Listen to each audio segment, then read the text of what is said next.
다른 책을 하나 가지고 왔는데 베른하르트 벨테라고 혹시 들어보셨어요? 못 들어보셨죠? 철학자 믿음의 여인을 묵상하다라는 벨테 신부님은 돌아가셨는데 신부님이신데 종교 철학 박사셨거든요. 철학자죠, 철학자. 그러니까 철학자의 시선으로 믿음의 여인이신 성모님을 바라보고 10가지의 성모님의 모습을 묵상을 하시고 이렇게 책을 쓰셔서 조규홍 교수님이 번역해서 가톨릭 출판사에서 나왔습니다. 그래서 이 책의 한 부분을 또 우리 같이 보면서 같이 얘기를 해보도록 하겠습니다. 자신의 심장을 날카로운 칼로 꿰찔리신 성모님은 우리에게 무슨 말을 건네실까요? 싸늘해진 아드님의 죽음을 끌어안고 단장지애의 고통으로 슬퍼하시는 성모님을 새긴 저 피에타상은 과연 우리를 어디로 이끌까요? 이 조각상도 오늘날 고통받는 이에게 결코 속 시원한 답변을 주지 않습니다. 하지만 몇 마디 말이 귓전을 때리듯이 아른거릴 것입니다. 예를 들자면 이런 것입니다. 예를 들기 전에 자신의 심장을 날카로운 팔로 꿰찔리신 성모님이 우리에게 무슨 말씀을 건네실까? 여러분, 이 문장 어디서 들어본 적 있죠? 루카복음서에 보면은 성모님이 아기 예수님을 성전에 동원하러 가잖아요. 루카복음서 2장입니다. 거기서 성전에 갔더니 시메온이라는 어떤 노사제가 예수님을 받아안고 엄청 놀라운 내용의 기도를 바치죠. 그런데 기도만 바친 게 아니라 예언을 합니다. 근데 이 예언이 뭐였냐면 여기 나오는 대로 당신의 심장은 날카로운 칼로 꿰찔리는 듯한 그런 아픔, 그런 고통을 겪게 될 것이다. 이 아기 때문에. 그게 이제 예수님의 죽음을 이제 미리 예고한 것이었죠. 성모님은 실제로 이 아들 예수님의 그 십자가 죽음을 그 시작부터 끝까지 함께 걸으시면서 보셔야 했죠. 그래서 이것을 벨트 신부님이 싸늘해진 아드님의 죽음을 끌어안고 단장지애의 고통으로 슬퍼하시는 성모님을 새긴 피에타상이라고 표현하고 있죠. 여기서 보면 단자는 끈을 단자, 이제 장자는 우리 오장육부 할 때, 내장 할 때는 장자, 그 다음 지자는 갈지자고 애자가 그 고통, 이제 슬퍼하는 그 애자죠. 그러니까 이 창자, 이 오장육부가 끊어지는 듯한 고통을 성모님이 겪으셨다. 사실 여러분 이제 맹장염 걸려본 분들이 조금 나는 그 고통을 이해한다 이렇게 얘기하시던데 지금 벨트 신부님 얘기한 건 맹장염의 고통을 말하는 게 아니고 아버지 어머니가 자식의 죽음을 바라볼 때 그 고통을 어떻게 표현할 수 있습니까? 표현이 안 되잖아요. 표현이. 그것을 이제 단장지혜라는 말로 표현을 한 것이고, 여러분 미켈란젤로라고 들어보셨어요? 못 들어봤어요? 바티칸 가보셨어요? 예, 바티칸 가보신 분은 미켈란젤로를 반드시 들었을 겁니다. 예, 왜냐하면 그 시스티나 경당 어딘지 아세요? 여러분 영화 콘클라베 보셨어요? 예, 혹은 영화 두 교황, 뭐 영화 프란치스코 보면 그 주 무대가 시스티나 경당이에요. 그게 교황님 개인 경당이에요. 개인 채플. 거기서 콘클라베가 열리죠. 거기에 그 앞쪽 제대 정면의 그림이 최후의 심판이죠. 그 누가 그렸어요? 미켈란젤로. 네. 그 시스티나 경당 천장에 보면 우리 보스턴 성당은 천장이 아주 밋밋하게 아무것도 없는데, 예. 시스티나 경당 천장에 보면 천장에 그림이 또 엄청 많아요. 그거 다 미켈란젤로가 그렸습니다. 그리고 바티칸 성베드로 대성당 딱 들어가서 바로 오른쪽으로 몸을 돌리면 거기에 성모님이 돌아가신 예수님을 품에 안고 계시는 그 상이 있어요. 그것을 피에타 상이라고 합니다. 그 피에타 상 아마 바티칸 가신 분들은 다 직접 가셔서 보시고 또 가이드 설명도 듣고 했을 건데, 그 성모님이 우리에게 무슨 말씀을 건네고 싶으실까? 아드님의 죽음을 품에 안고 성모님 우리에게 무슨 말씀을 하실까? 벨트 신부님은 피에타 상이 지금 고통받는 사람에게 속 시원한 답변을 해주지는 않는다고 분명하게 얘기합니다. 아마 여러분들 성베드로 대성당 가신 분들은 느꼈을 거예요. 그 앞에서 아무리 서서 기도하고 아무리 뭐 별짓을 다 한다고 해서 그 성모님이 내가 네 고통을 다 알고 있다, 걱정하지 마라, 그렇게 말씀 안 하세요. 오히려 거기 가면은 성모님이 우리를 걱정하지 말라는 게 아니고 우리가 성모님의 고통에 대해서 진짜 이거는 좀 너무한데, 이거를 어떻게 이게 성경에서 그냥 문장으로 보다가 실제로 그 미켈란젤로라는 천재적인 조각가가 조각해놓은 그걸 보면서 저는 한 번도 성모님의 이 단장지의 고통에 대해서 내가 깊게 묵상하지 못했다는 뼈아픈 반성을 그 피에타 상 앞에서 하게 됐거든요.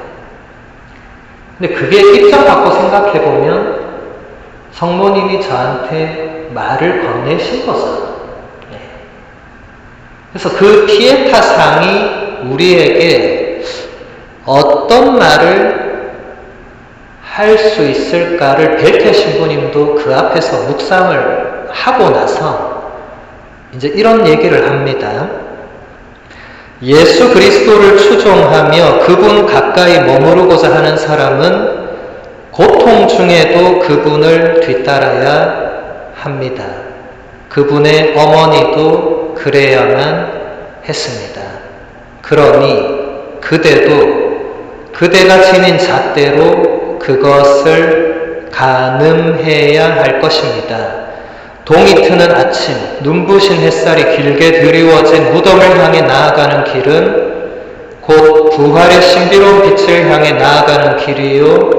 그 길은 반드시, 그리고 이번에도 어김없이 성금요일의 어둠을 관통해야 합니다. 그와 같은 일이 앞서 예수님에게서 이루어졌으며 또 그분의 어머니에게서도 이루어졌으니 이제 그분 가까이에서 살아가는 모든 사람에게도 그와 똑같은 일이 이루어지지 않겠습니까? 여러분 조금 알아들으셨어요? 피에타상 앞에 섰을 때 벨테 신부님이 느끼신 것은 예수 그리스도를 추종하며 따른다는 거죠. 그분을 따르는 제자들은 또 예수님 가까이 머무르고자 하는 사람들은 고통 가운데서도 그분을 뒤따라야만 한다.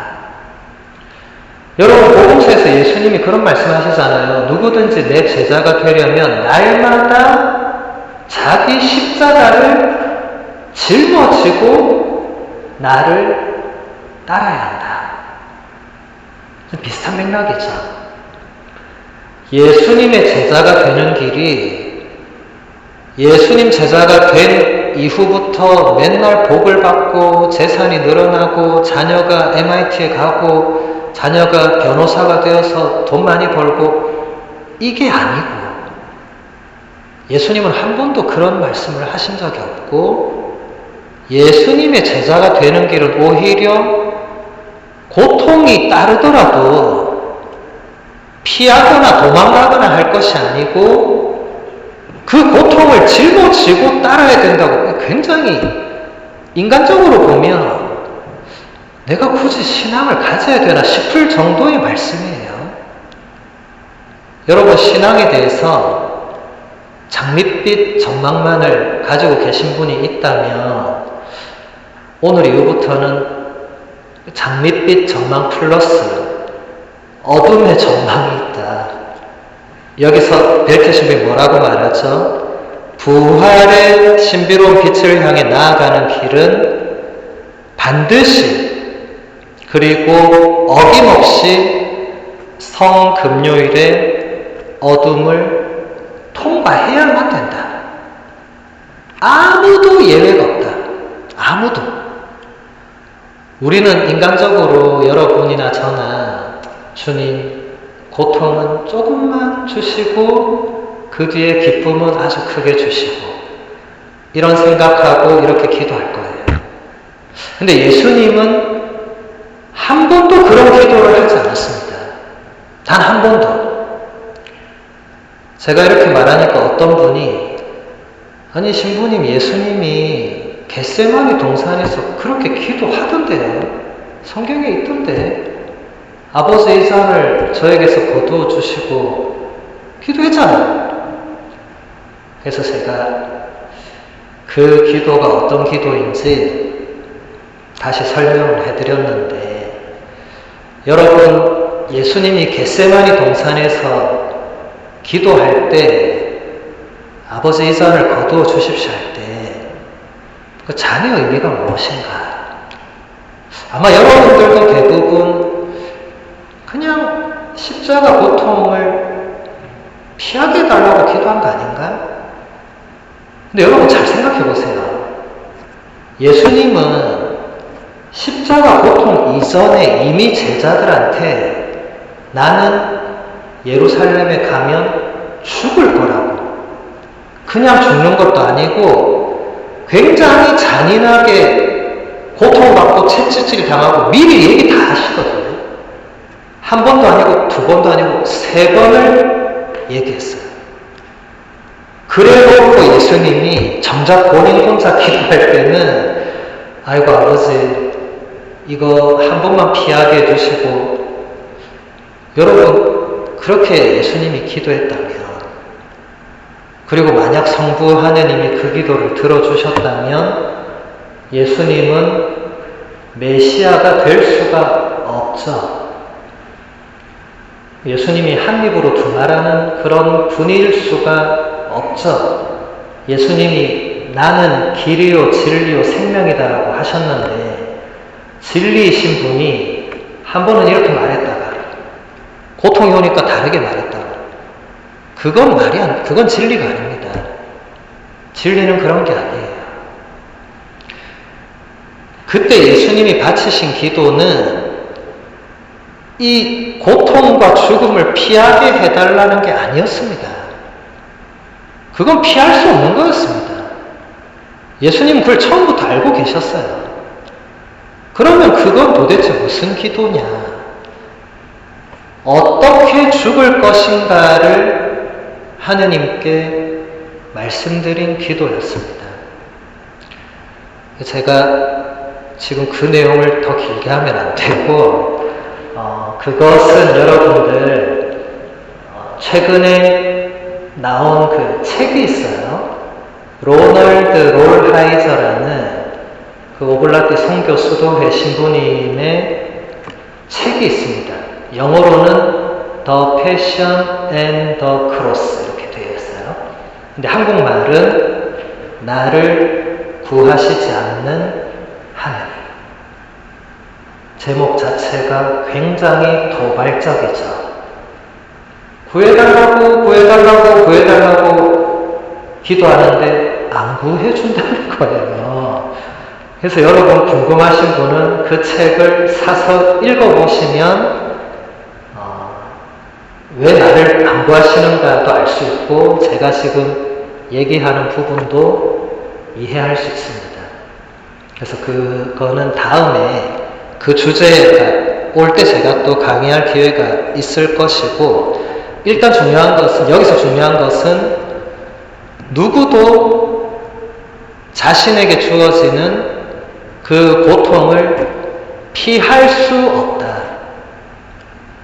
하느님께 아무리 기도해도 하느님께서 그 고통을 없애주거나 면제해 주시지 않습니다. 오히려 여러분들은 많은 경우에 반대의 경우를 많이 봤을 거예요. 예를 들면 이런 거예요. 어떤 신자가 한평생 레지오 단원으로 정말 모범적으로 열심히 살았어요. 그래서 사람들이 전부 다 저분은 그냥 임종이 가까우면 진짜 성모님과 함께 바로 직천당으로 가실 거라고 예상했는데, 이건 지금 예를 드는 거예요. 예를 드는 겁니다. 실화가 아니에요. 예상했는데 그때부터 그분이 온갖 병과 고통을 다 겪으면서 몇 년을 고생을 합니다. 근데 여러분 아마 그런 분을 보신 적 있을 거예요. 그것은 여러분들 신앙에 굉장한 충격을 줍니다. 아니, 저렇게 한평생 성모님과 함께 신앙생활을 하신 분을 마지막 순간에 저렇게 고통스럽게 하는 하느님이 정말 하느님이냐? 그러면서 신앙을 내버리는 경우가 실제로 발생하죠. 본인한테 일어난 고통도 아닌데 본인한테 일어났으면 더 신앙을 내다버렸을 수도 있겠죠. 그래서 여러분, 제가 이런 말씀을 드리는 겁니다. 우리가 아무리 열심히 신앙생활하고 아무리 열심히 레지오하고 아무리 열심히 묵주기도 하고 아무리 열심히 하느님께 고통을 없애달라고 빌어도 없애주시지 않습니다. 안타깝게도. 그러면 이제 사람들이 물을 수밖에 없죠. 아니, 그러면 내가 뭐하러 이렇게 신앙생활 레지오 활동 열심히 해야 되냐? 해도 안 해도 고통받으면 안 하고 고통받는 게 더 이로운 거 아니냐? 여러분, 신앙은 그런 인간적인 계산을 해서는 신앙에 아무런 도움이 되지가 않습니다. 여러분, 신앙은 인간적으로 계산하면 할수록 어리석은 일이 되거든요. 저도 자신은 없지만 고통을 없애달라 이런 기도는 잘 하지 않습니다. 그 대신 고통 중에 내가 그 고통 안에서 하느님을 끝까지 붙들고 있는가, 나의 믿음을 다시 한번 돌아보는 그런 계기로 삼으려고 애를 씁니다. 물론 고통은 누구에게나 고통스럽고 피하고 싶고 안 오면 제일 좋죠. 근데 여러분 이때까지 살아오면서 다 경험하셨겠지만 고통을 피할 수가 없어요. 내가 생각하지 못한 고통이 훨씬 더 많잖아요. 육체적인 고통뿐만 아니고 정신적인 고통, 이거는 뭐 더 그렇잖아요. 여러분 이때까지 살아오면서 가장 믿고 의지했던 누군가가 여러분을 배신한 적도 있었을 수 있고 물론 없을 수도 있고 꼭 그런 게 아니라도 가장 내가 사랑했던 누군가가 나에게 큰 상처를 줄 수도 있고 안 줄 수도 있고 예상을 못해요. 그래서 여러분 기도하실 때 고통을 주지 마시고 고통을 없애주시고 그거 해도 안 됩니다. 그런 기도 하시기 전에 고통을 받아들이고 대하는 우리의 자세에 대해서 그리고 내가 고통 중에 그냥 고통스러워만 하고 있는 것이 아니고 그 고통을 통해서 하느님과 나를 다시 바라볼 수 있는 여러분 그런 면에서 구약 성경에 욥기 있죠. 욥기를 읽어보시는 게 굉장한 도움이 됩니다. 왜냐하면 욥을 가만히 관찰하면 우리 모습을 다 보여주거든요. 그래서 여러분들 이 사순 시기에 욥기를 한번 천천히 처음부터 끝까지 읽으면서 묵상을 하다 보면 고통에 대해서 내가 왜 십자가를 짊어져야 되는지에 대해서 왜 하느님께서 나에게 이런 십자가를 허락하시는지에 대해서 조금은 이해하고 깨달을 수 있습니다. 여러분 고통에 대해서는 이런 강의 시간이 아무리 설명해도 한계가 있거든요. 사도 바오로조차도 고통은 말로 다 설명할 수 없는 신비라고 했거든요. 저는 그 문장에서 아주 작은 위로를 얻은 게 있다면 신비는 하느님께서 하시는 일이잖아요. 그래서 고통도 하느님께서 하시는 일에 속한다는 그게 저한테는 그나마 인간적으로 위로가 되더라고요. 이게 인간적으로만 고통을 바라보면 그냥 너무 괴롭고 고통스러운데 하느님께서 이 고통을 통해서 혹은 이 고통 안에서 나에게 뭔가를 말씀하신다는 그 신랑 같은 희망을 저는 그래도 그 문장에서 발견하고 고통에 대한 답은 없지만 그 고통과 함께 내 신앙이 깊어질 수 있다는 그런 작은 희망을 가집니다. 저도 이 정도밖에 말씀드릴 수 없는 것은 고통의 신비이기 때문에 그렇습니다. 자, 그 다음 보면 벨트 신부님 이렇게 얘기합니다. 성부 하느님의 뜻을 따르는 아드님 때문에 날카로운 칼로 꿰찔리는 아픔을 견디셔야 했던 성모님이 지금 당장 고통받는 사람에게 이렇게 말을 건네십니다. 너는 혼자가 아니다. 다른 많은 사람들이 앞서 고난의 길을 걸었으니 그들이 너와 함께 아파할 것이다. 이게 벨트 신부님의 묵상이에요. 성모님께서 고통받는, 지금 누군가 고통받고 있다면 성모님이 말씀을 하시는데 너는 혼자가 아니다. 다른 많은 이들이 너보다 앞서서 고난의 길을 걸었고 그래서 그들이 너와 함께 아파할 거다. 여러분 이 문장들을 이번 사순에 한번 곰곰이 묵상해 보시면 좋을 것 같아요. 이 문장 안에 많은 내용이 담겨 있는데 저는 여기서 이걸 딱 보는 순간 너는 혼자가 아니다. 뒤에 제가 예상했던 말은 내가 너와 함께 있다. 이렇게 보통 나와야 되잖아요. 근데 벨트 신부님은 그 방향이 아니었어요. 성모님이 우리를 위로하실 때 성모님 혼자 힘으로 위로하시지 않습니다. 저는 나중에야 이 심오한 뭔가를 깨달았어요. 그렇게 위로하실 수 있는 분은 하느님밖에 없습니다.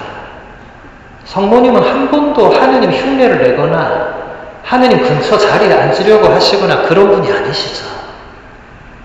그러니까 이 묵상이 그때부터 제가 이게 뭔지 알아듣겠더라고요.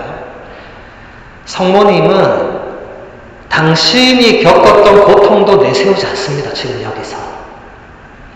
당신 아드님 죽음과 그 순환의 길에서 겪은 그 엄청난 끔찍한 고통을 말하지 않습니다.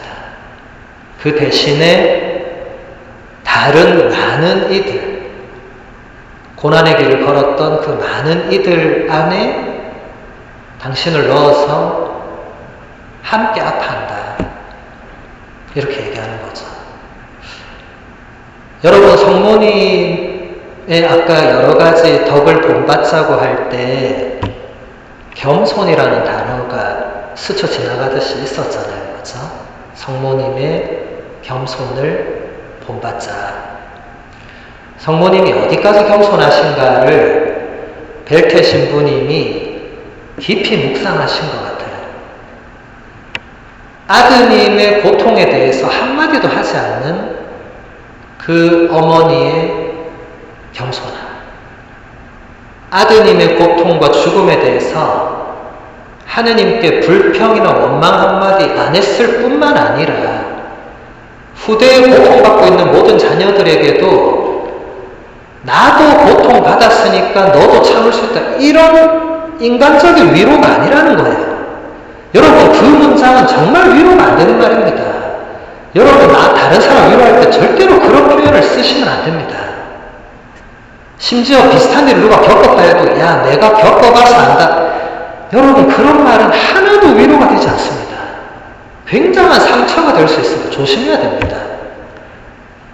위로할 때는 제 경험상 그리고 많은 책을 제가 봤을 때 위로할 때는 말을 안 하는 게 훨씬 좋습니다. 어설프게 말하는 게 위로가 아니라 독이 됩니다. 아무 말도 하지 않는 것이 지나고 봤을 때 위로가 되는데 그 대신 함께 아파한다. 이게 위로를 정의할 수 있는 가장 좋은 말이 아니고 뭐라고 하죠? 적합한 표현이 아닌가? 여러분, 누군가 고통받고 있을 때 우리가 무엇을 할 수 있습니까? 기도할 수 있죠. 그 사람을 위해서. 그리고 또 무엇을 할 수 있습니까? 딱히 생각이 안 나죠. 근데 가장 위로의 핵심은 그와 함께 아파하는 겁니다. 근데 우리는 사실 거기까지 잘 안 가요. 기도는 하지만 나까지 그 고통에 동참하고 싶지 않습니다. 왜냐하면 나도 힘들어 죽겠는데 나도 지금 내 삶이 진짜 내 코가 석자래 지금 옆에 애가 고통받는 거, 아유, 쟤도 힘들지만 아유, 신부님 저도 죽겠습니다. 지금 여러분 중에 고통이 없는 분은 아마 아무도 안 계실 거예요. 다 고통 중에 있을 거예요. 그런데 여러분, 우리가 모두가 그런 마음을 가지고 있다면 우리가 왜 함께 모여서 신앙생활을 해야 됩니까? 각자 집에서 열심히 묵주기도만 하면 되는 거 아니에요?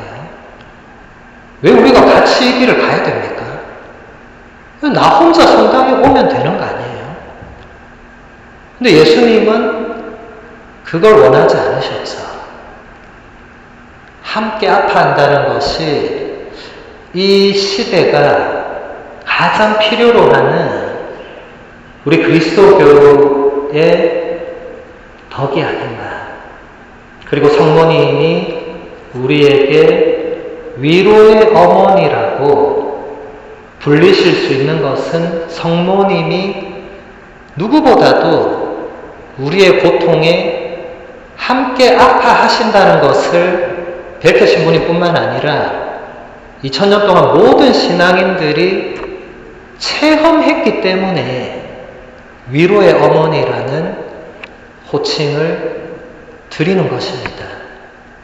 여러분, 성모님께 부여된 호칭들이 그냥 생겨난 건 절대로 아니거든요. 그걸 체험한 공동체가 반드시 있었습니다. 그리고 그것을 교회가 받아들인 거죠. 성모님은 실제로 그런 분이시라고. 이건 조금 쉽게 예를 들 수 있습니다. 왜냐하면 여기 계신 모든 분들은 부모님이시잖아요. 여러분, 자녀가 아플 때 함께 아파하잖아요. 설명이 필요 없습니다. 자녀가 아픈데 나 몰라라 하는 부모를 저는 본 적이 없고, 그런 부모가 있다면 부모가 아닐 겁니다. 자녀가 아픈데 나는 멀쩡하다. 그런 부모가 어디 있어요? 세상에 저는 그런 부모는 본 적도 없고 있을 수도 없다고 생각합니다. 그럼 성모님도 마찬가지죠.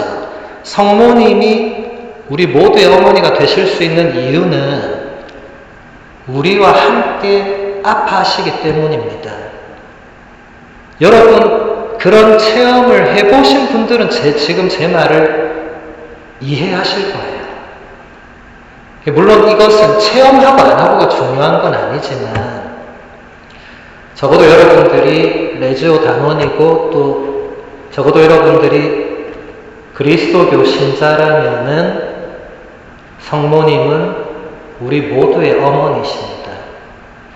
그래서 교회의 어머니라고 공식적으로 또 칭호가 부여되어 있죠. 이것은 당연히 위로의 어머니를 포함합니다. 이 세상 모든 부모님이 자녀와 함께 아파하는데 성모님 혼자서 너네 아픈 거 내가 다 안다. 여러분, 세상 어느 부모님이 자녀가 아픈데 내가 젊을 때 아파봐서 안다. 누가 그렇게 말해요? 저는 그런 부모님을 본 적이 없습니다. 같이 아파하면 아파했지. 내가 다 아니까 조금만 참아. 그렇게 할 수가 없는 것이죠. 성모님도 마찬가지입니다. 여러분, 우리 그리스도교 신자가 힘들고 어려울 때 무엇이 가장 큰 위로와 희망이 되느냐? 십자가죠. 근데 십자가를 바라보면 안 되고 십자가 곁에 성모님이 서 계셨다는 사실을 여러분은 십자가를 바라보실 때마다 그걸 꼭 생각해야 됩니다. 왜냐하면 성경에 나오잖아요. 십자가 아래에 그분의 어머니가 서 계셨다고. 여러분, 서 계셨다는 그 단어에 주목해야 됩니다. 여러분이 다 부모님이니까 여러분 자녀의 고통 앞에서 서 계신 분은 아마 거의 안 계실 거거든요. 자녀의 고통 앞에서 그냥 서 계실 수 있는 부모님은 거의 없습니다. 근데 성모님은 거기에 서 계셨다고 성경이 증언을 하고 있어요. 무릎 꿇고 대성통곡을 하셨어도 기록됐겠지만 그런 기록이 없습니다. 서 계셨고 침묵하셨습니다. 그러면 그 침묵의 의미와 서 계심의 의미를 우리가 이제 생각해 봐야 되는데, 그게 함께 아파하는 성모님의 그 모습을 성경이 그 짧은 문장으로 표현한 거죠. 그 자리에 있었던 사도 요한, 성녀 마리아 막달레나, 또 그것을 지켜봤던 다른 증인들, 그 증인들에게 들었던 복음서 저자의 기록이 성모님이 그 순간 거기서 아드님의 고통과 하나가 되어서 함께 아파했다. 이것은 결국 무엇을 의미하냐면 여러분이 힘들고 고통스러울 때 성모님이 함께 아파하신다는 거예요. 이게 우리에게 가장 큰 위로가 됩니다. 여러분, 옛날에 자녀일 때 부모님이 아직 살아 계셨을 때 떠올려 보면 내가 굉장히 아프고 고통스럽지만 부모님이 계시는 그 자체만으로 그 위로와 희망이 되었잖아요. 나를 간호해 주시는 우리 어머니 손은 약손이라는 이런 표현도 있잖아요. 그렇죠? 그냥 나를 쓰다듬어 주시는 어머니의 손길만으로도 나에게는 그보다 더 큰 위로는 세상에 없잖아요. 성모님도 마찬가지입니다. 여러분이 아프고 고통스러울 때 성모님이 여러분과 함께 아파하고 계신다는 겁니다. 이것은 체험을 하고 못하고는 중요하지 않습니다. 하지만 앞으로 이제 여러분들이 고통 중에 있을 때 제가 오늘 했던 말들을 한번 떠올려 보시면, 그리고 성모님을, 집에 있는 성모상을 바라보시거나 묵주를 손에 쥐고 계시면 느껴지실 거예요. 안 느껴지실 수도 있겠지만 제가 그것까지 어떻게 다 책임질 수는 없어요. 그렇지만은 여러분들이 아마 이미 여기 계신 많은 분들은 제가 이렇게 오래 설명하기 전에 이미 다 느끼고 계셨던 분들이 더 많을 겁니다. 근데 중요한 것은 함께 아파하는 것이 위로다. 여러분들 앞으로 여러분 주위에 고통받는 누군가가 있을 때 함께 아파하는 길이 무엇일까? 그냥 기도해 줄게 하고 전화 끊고 화살기도 한번 바치고 이제 또 우리 자녀를 위해서 또 이렇게 넘어가는 거 말고 내가 어떻게 하면 그와 함께 아파할 수 있을까? 이런 고민 잘 안 해보셨을 건데 한 번만이라도 그런 고민을 하실 때 왜 성모님이 위로의 어머니가 되시는지, 함께 아파한다는 게 무엇인지, 이런 것들을 여러분들이 깨달으실 수 있을 겁니다. 계속 본문을 보겠습니다. 모성이라는 것은 하느님의 선물인 은총을 가장 인간적인 형식으로 표현한 것이라고 말할 수 있습니다. 그러므로 우리는 때때로 커다란 광장이나 교회 안에서 아기를 품에 안은 어머니의 그림이나 조각상과 마주치게 되면 왠지 모르게 편안한 마음이 찾아드는 경험을 하게 됩니다. 간혹 우리의 삶이 고달프고 생각처럼 편안하지 않을 때 우연히 마주치게 되는 그러한 그림이나 조각상은 우리에게 묵묵히 위로의 말을 건네는 듯 합니다. 우리는 그와 같이 묘사된 그림이나 조각상을 통해서 하느님께서 당신의 은총을 우리에게 베풀고 계신다는 것을 전하고자 하는 그 예술가의 의도를 읽을 수 있습니다. 여러분, 유럽 성지순례를 가시거나 아니면 미국의 큰 성당들 가시면 성모님이 아기 예수님을 안고 있는 그림이나 그 상을 보게 되죠. 그럴 때 여러분 이제 어떤 마음이 드는가?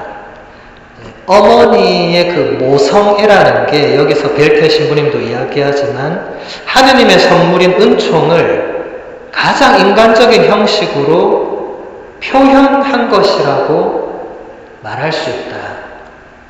그러니까 아버지와 어머니의 그 자녀를 향한 사랑은 하느님께서 우리를 얼마나 사랑하시는지를 조금이나마 엿볼 수 있게 하고 느끼게 해주는 그런 뭔가를 담고 있다. 물론 그보다 훨씬 무한하고 크겠죠. 그거는 어디까지인지 상상할 수 없지만 적어도 여러분들이 여러분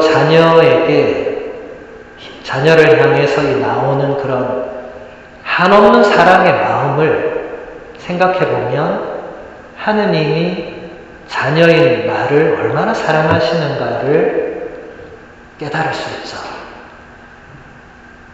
우리가 신앙생활을 하면서 내가 하느님께 사랑받고 있다는 그 확신이 분명히 있는 분들은 코로나의 할아버지가 오더라도 그걸 이겨낼 수 있습니다. 팬데믹이 또 오고 또 오고 산불이 또 나고 또 나도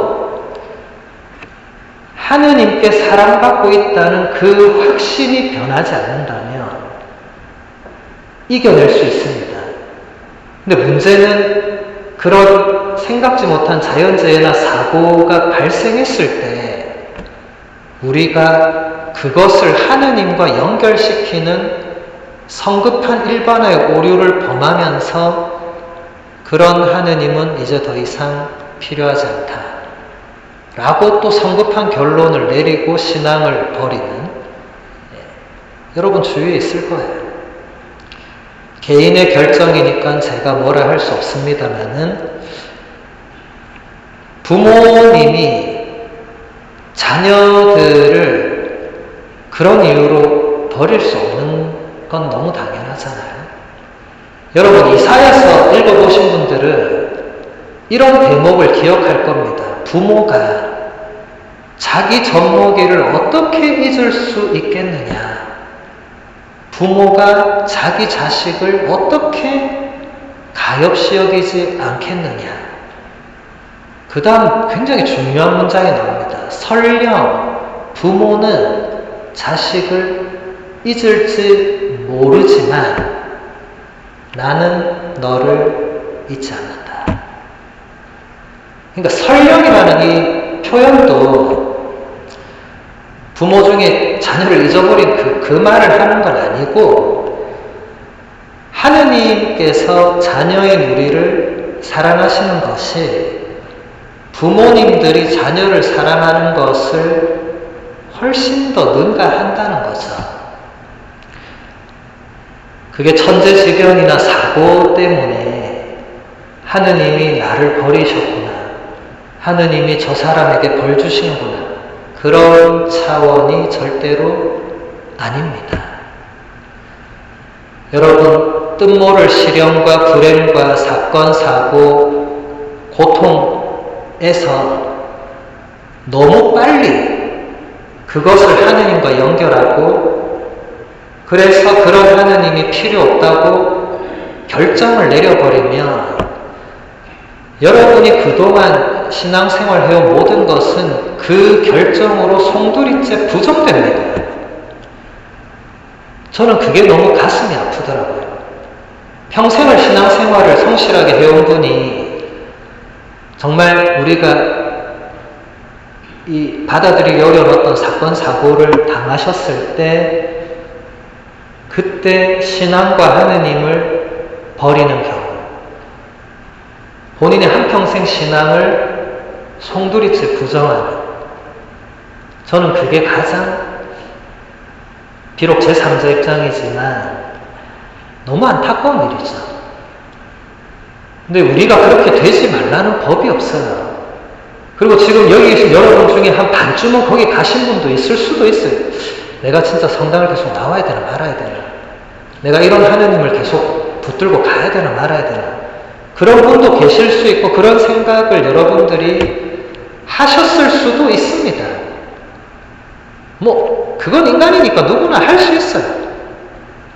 그런데 제가 당부드리고 싶은 것은 거기서 그대로 그냥 결론을 여러분이 스스로 내려서 신앙과 하느님을 송두리째 버리거나 부정하는 쪽으로 가시지는 않았으면 좋겠다. 그게 끝이 아니기 때문에. 그게 끝이라고 생각하는 분들은 성금요일에서 부활의 밤으로 못 넘어간 거예요, 신앙이. 해마다 부활 대축일 밤미사를 지냈는데 정작 그분은 성금요일에 계속 무덤 앞에 있었던 거죠. 넘어가야 되는데. 여러분, 이번 성금요일과 부활 대축일 밤미사 때 오늘 제가 했던 말들을 떠올려 보시면서 전례에 참여하시기를. 그냥 이거 언제 끝나나 이렇게 참여하지 마시고 내가 정말 성금요일을 넘어갈 만한 그런 믿음과 확신을 가지고 있는가? 내가 정말 예수 그리스도의 부활을 정말로 나의 그 부활로 믿고 받아들이고 있는가? 생각하셔야 됩니다. 부활의 기쁨은 그냥 오지 않아요. 성금요일도 여러분 아무 생각 안 하면 성금요일 순환 예식 그거 아무것도 아닙니다. 그냥 한두 시간 하고 지나면 끝이죠. 그러면 전례는 아무 의미가 없습니다. 여러분이 전례에 참여할 때는 의미를 담아내야 되거든요. 오늘이 성금요일이면 내가 오늘 예수님과 함께 죽어야 되겠구나. 그럼 내가 예수님과 함께 죽어야 될 내 안에 무엇이 있을까? 이런 생각을 하고 준비를 하고 예식에 가야지 그냥 오늘은 도대체 언제 끝나려나. 오늘 우리 신부님 강론 좀 짧게 하면 좋겠는데. 이러고 오시는 분들이 보스턴에는 한 분도 안 계시겠지만 만약에 있다면 그분은 그 예식 내내 무슨 생각하겠어? 이거 언제 끝나나. 8시 시작했는데 아직도 안 끝나고 좀 있으면 무슨 드라마 봐야 되는데 저 신부님이 지금 그것도 모르고 이렇게 되겠죠. 여러분, 이번 성삼일만은 제발 그렇게 보내지 마시기를 바랍니다. 한 부분만 더 보겠습니다.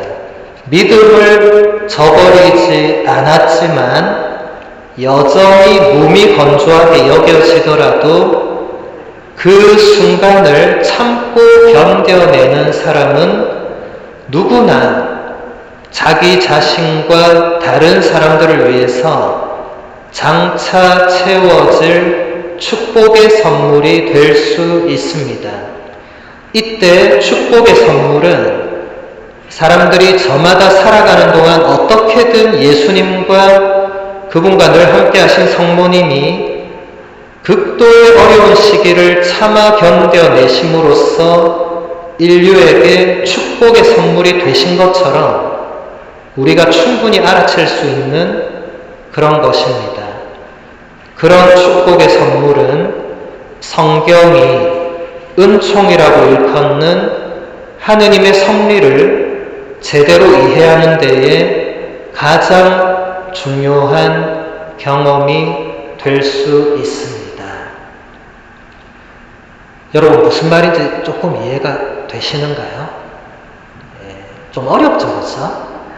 철학자의 말이라서 조금 어렵긴 합니다만 제가 이 오후 시간에 강의할 때는 항상 이런 어려움을 느껴요. 제가 뭐 쉽고 어렵게를 떠나서 여러분들의 이 지금 무의식 상태가 이제 반쯤 이제 꿈나라와 현실 세계를 걸쳐져 있는 느낌을 제가 이 시간대 강의하면 너무 많이 받아요. 정말 열심한 분들도 제가 물어보면 지금 신부님 뭐라는 나에게 질문을 하긴 했는데 대답할 힘이 없는 거예요. 지금 여러분들 상태가 약간 그런 느낌을 받습니다. 대단히 힘든 상태입니다, 지금 우리가. 자, 굉장히 어려운 말은 아니거든요. 이게 무슨 말이냐면 예수님과 성모님이 온 인류에게 축복의 선물이 되셨는데 그분들이 어떻게 축복의 선물이 되셨냐면 극도의 어려운 시기를 참고 견뎌내심으로써 그렇게 되셨고, 그래서 우리도 그런 극도의 어려운 시기, 그런 시련과 고통을 참고 견뎌내면 다른 누군가에게 축복의 선물이 될 수가 있다는 거예요. 여러분, 이걸 굉장히 잘 보여주신 분이 돌아가신 요한 바오로 2세 교황님이라고 저는 생각합니다. 여러분, 요한 바오로 2세 교황님 다 잘 아시죠? 이분이 교황님 되시고 3년 만에 총 맞았거든요. 실제로 총을 맞았어요. 그것도 2발을 맞았어요. 한 발은 오른손 여기 관자를 관통했고 또 한 발은 배를 관통했어요. 보통 사람은 죽어야 마땅한데 교황님은 되살아나셨습니다. 그리고도 24년을 더 사셨는데, 근데 교황님도 생애 말쯤 가니까 이 총을 맞은 후유증을 인간이니까 당할 수밖에 없잖아요. 그래서 그분이 파킨슨 병부터 해서 여러 가지 병을 앓으셨죠. 그래서 마지막에는 말씀하실 때 보면은 손을 막 이렇게 덜덜 떨고 막 침을 흘리시고 이렇게 말을 못 하시고 이런 장면이 전 세계 TV에 생중계가 됐어요.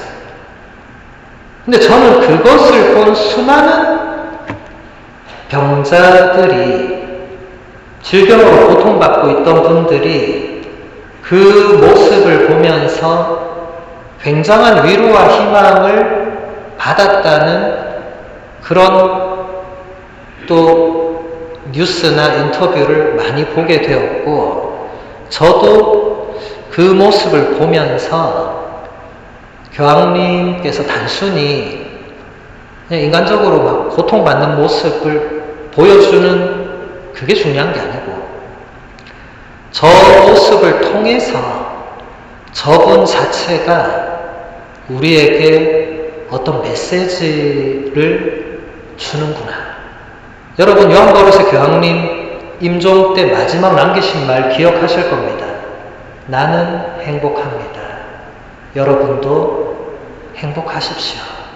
이거 그때 아주 유명한 문장이 됐습니다. 그래서 사람들은 그 말을 듣는 순간 저분이 돌아가시기 전에 얼마나 고통스러웠는지를 다 봤잖아요. 그런데 저분이 마지막에 나는 행복하다고. 여러분, 총 맞았는데 행복한 사람 있나요?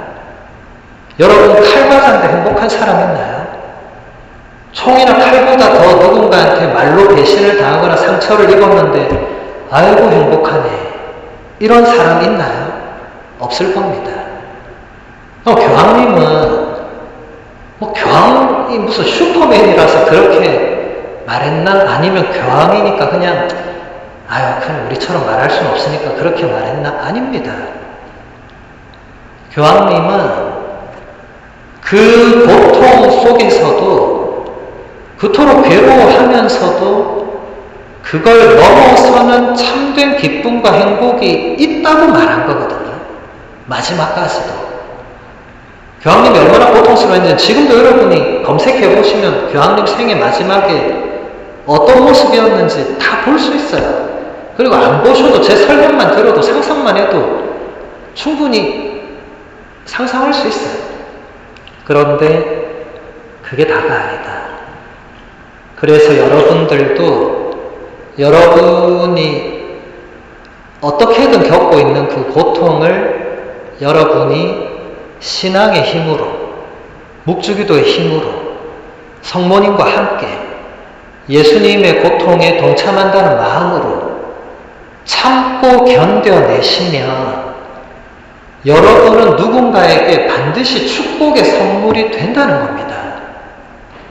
그 자체가 누군가에게 엄청난 위로와 희망이 된다는 거예요.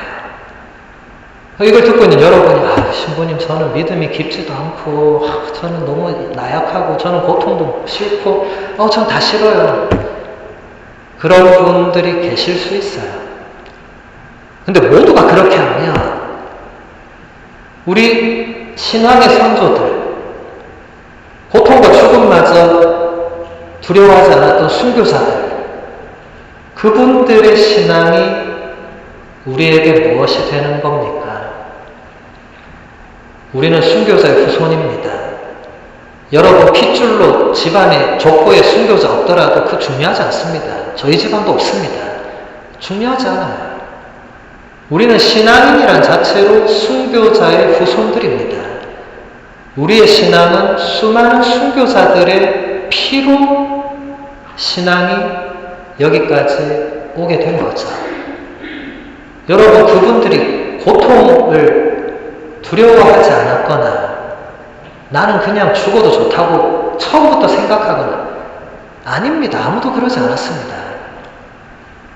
여러분 이번 사순에 내가 순교자의 후손이라는 게 무슨 의미인지를 한번 곰곰이 생각해 보시면 좋겠습니다. 그래서 여러분 앞으로도 사순 시기뿐만 아니라 아마 죽을 때까지도 계속 고통이 있을 거예요. 근데 그렇게 생각하면 여러분 인생이 너무 무겁고 힘들잖아요. 하느님이 우리한테 그런 인생을 그렇게 살으라고 생명을 주신 거 아니거든요. 모두 다 그냥 무겁고 힘들고 고통스럽고 아이고 죽겠네 언제 죽나 왜 안 데려가시나 이렇게 살으라고 우리에게 생명을 허락하시는 하느님이 아니십니다.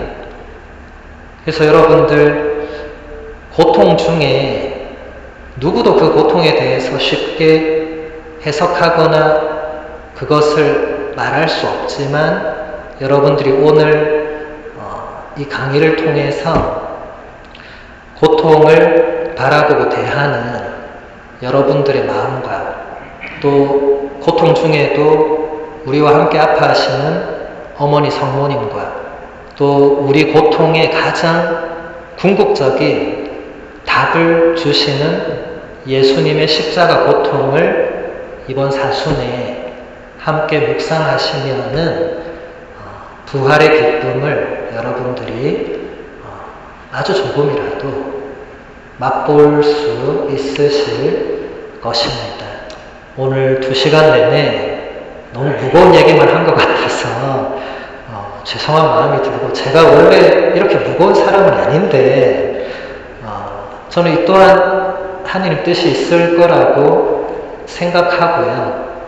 또 우리 보스턴 성당 레지오 당원들이 이 정도 내용은 감당해낼 수 있다는 그런 하느님의 섭리가 작용하지 않았을까. 다음 기회가 올지 안 올지 모르겠지만 제가 다음에 보스턴에 온다면 좀 밝은 주제를 들고 오도록 저도 이렇게 갈 줄 몰랐어요.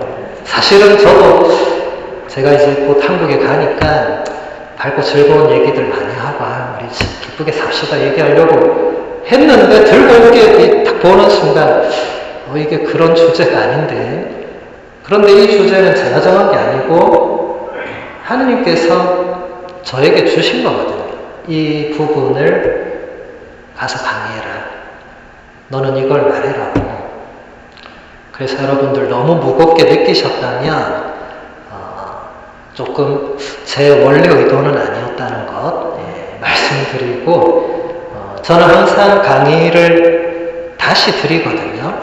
그래서 여러분 제가 이 강의를 제가 녹음을 해서 제가 유튜브에 올리고 다시 드려요. 그래서 다시 한번 들어보시기를 권장합니다. 지금 어떤 분들은 아니 이 무거운 걸 또 들으란 말이야 이제 이렇게 생각하시는 분이 계실 수 있는데 제 의도는 그 무거움에 더 무거움을 얻는 게 아니고 그 안에서 이게 단순히 무겁다는 그런 걸 넘어서는 하느님의 뜻을 우리가 찾아 나가는 게 우리의 신앙입니다. 그래서 이번 사순에 이 강의들이 이번 사순을 묵상하시는데 작은 도움이 되시기를 바라면서 영광송으로 강의 마무리하도록 하겠습니다. 영광의 성부와 성자와 성령